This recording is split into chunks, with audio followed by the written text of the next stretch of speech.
how tough Iga's been for you to face, obviously.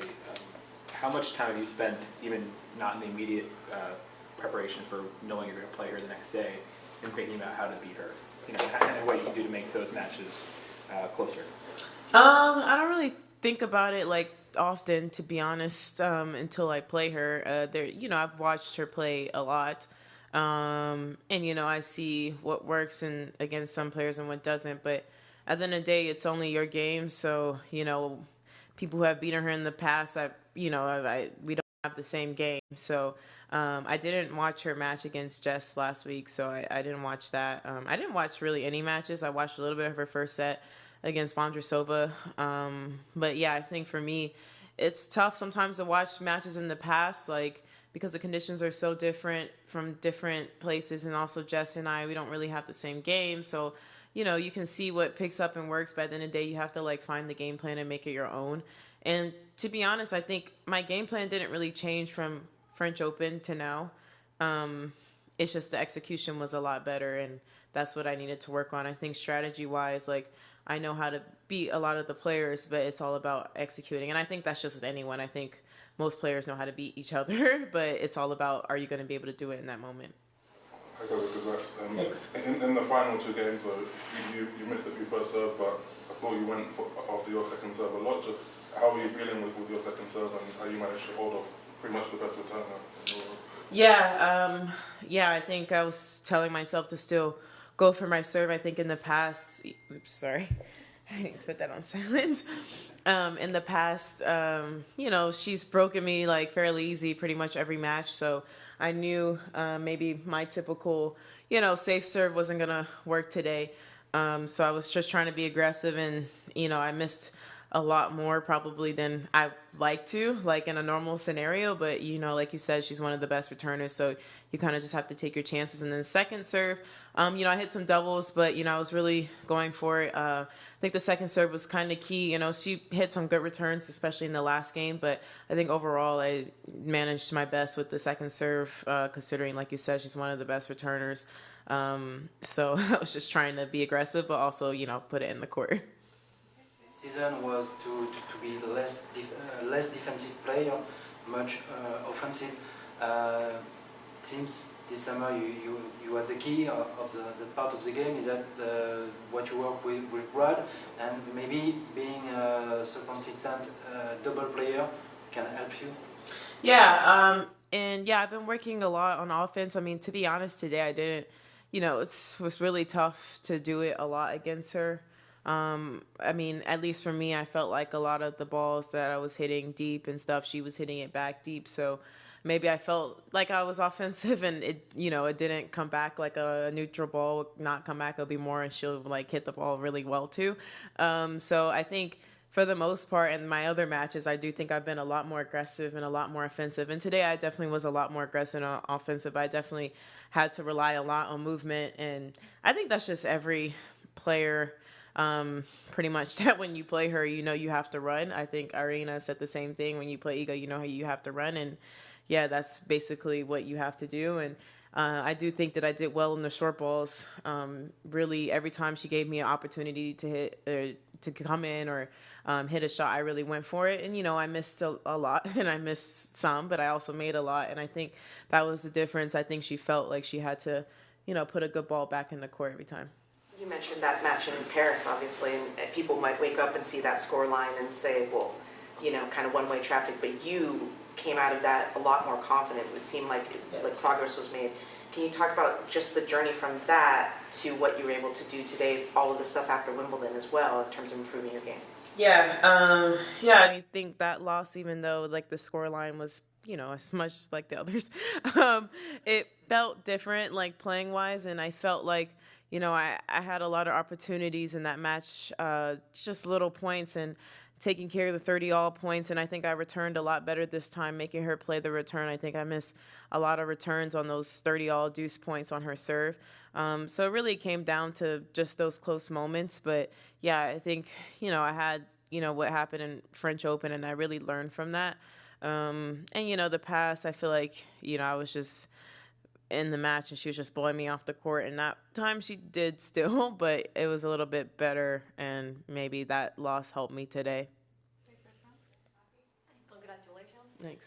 You just said that you didn't change your strategy against Iga that much, but maybe Iga played a little bit different compared to 2 years ago. She comes to net more often than before, I think. So do you think that you had to adjust to her play style, or do you think that coming towards the net does help you to beat her? I don't think so. I can't really recall me winning much of the points she came to the net. Yeah, I don't, except that last one was, I think, probably maybe the only one that I won where she came to the net. And yeah, I didn't really make any adjustments with that. I feel like most of the balls that she came to the net on was like a normal shot to come to the net too. It wasn't like she was coming to the net off a neutral ball or like a offensive ball. She was coming to the net when I hit the ball in the service box. So it wasn't really an adjustment. I feel like that's just something most players do. So I don't know. I don't really recall her like coming in more, but yeah, it wasn't really part of the plan about her coming to the net, I guess. But yeah, she definitely, I think, won most of those points where she came to the net. So I think that was a good adjustment she made. But also I think, you know, that was just normal. I feel like a lot of the time she came to the net, I really didn't have a play on the ball. It wasn't like I had a clean passing shot. So that means she came to the net on the right ball.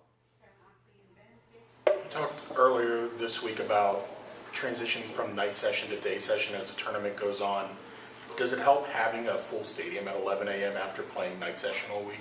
Yeah, 100%. I wasn't sure how many people would be up at the 11 a.m., but and I was really kind of shocked because usually, you know, by the time the semis start, the tournament moves the matches back. So I was like, oh, we're still playing at 11.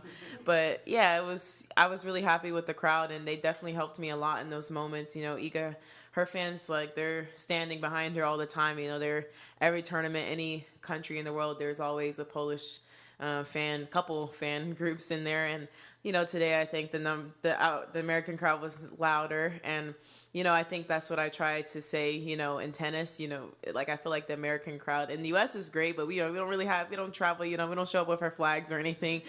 We don't really do any of that. But I think one of the things, you know, that I've always said amongst the players, like amongst Americans, we're like, I wish our crowd was louder. You know, when we're playing against a foreigner, especially when we're in the home country. And today, Cincinnati didn't disappoint, so I was happy with how they were behind me. Your first win over Iga, just talk us through what the keys to that victory were today. Really just playing every point as physical as I can. I mean, I was just trying my best really on every point. I think the serve was the biggest key today for me. A lot of first serves in and trying to make her feel like she couldn't break me easily. So yeah, I think that was the main thing today. How good does it feel to get the first win or to get that 0 erased in the record? Yeah, it feels really good. To be honest, I was like, I don't know if I was thinking too far ahead. I did not want to end up like, no offense to Gail, but I did not want that record. Like the Novak and Gail record, I did not want that. So I was really just, yeah, and I'm really trying to cut this down as much as possible. So hopefully I can face her again and get the numbers up. But it feels really good. You know, it wasn't necessarily like her as a player. I think it was just the moment, you know, playing players like her. And I think that it just gives me confidence that I have the ability. I mean, she's four-time Grand Slam champion and #1. So it shows that I can be at that level or compete with that level at least. And, you know, I'm sure I'm going to play her many more times, and I'm probably not going to maybe win every time. But I think this win shows me that I have the possibility to do it. And I still think that I'm not even close to the peak of my game. I still think there's a lot of kinks and dinks that I can improve to. Obviously work to do. As much as we talk about the Iga win, you're in your first WTA 1000 final with a big opportunity to win the biggest title of your career. What is the challenge now of coming down from this and getting back to work tomorrow against someone who's probably going to be a tough opponent, whether it's Sabalenka or Mukova? Yeah, honestly, it's not really coming down. Like, I don't, like, at the end of the match, it was a high. But I probably would have had the same reaction like any match, even if it wasn't Iga, like that, just a 2 hour or whatever match. So it really, like, it's not a high. Like, know that there's more work to do, and I'm not the type of person, like, it's very easy for me just to get back focused and not put too much on one match or too much on one thing. Like, everybody close to me knows that. They usually say I should give myself more props. And honestly, like today, looking at the match, there's a lot of things I can critique, but my team told me I should just be proud of myself. So I'm gonna try to do that and just get ready for it tomorrow, like I did the rest of the week. Coco, congratulations on a great win. Thanks.